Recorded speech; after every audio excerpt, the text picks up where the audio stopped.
What's up, guys? Got a call on a benzene line, and it's actually a diethyl benzene line, which would fall into that category with like solvents and things like that. A lot of people are familiar with your solvents and those being very detrimental to coatings. So wanted to jump in and talk about what we put forward and why we put it forward and kind of what our thinking was behind that.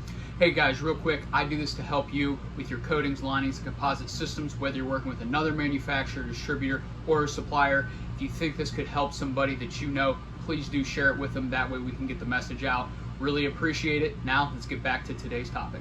This line, and what they actually called on was it's a heat transfer fluid, which is dietherm J, so it's diethyl benzene. If we go look at the SDS, and we'd actually just done an application on benzene, and we're trying to select the right resin that will work with that system, because benzene can attack coatings much in the same way. A lot of people are familiar with other solvents, your hexane, your things like acetone, and different solvents like that, MEK.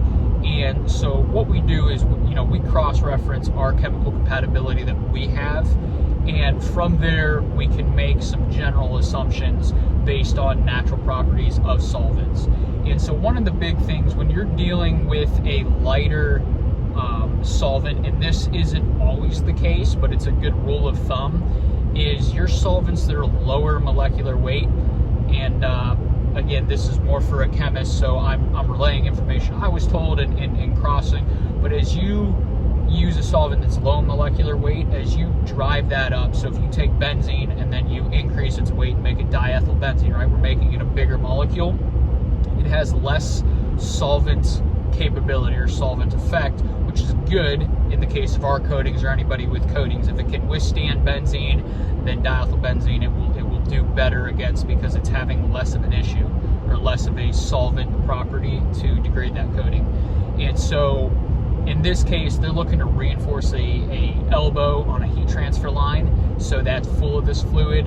Right now it's not leaking, but they said, hey, this could leak, so what would you do?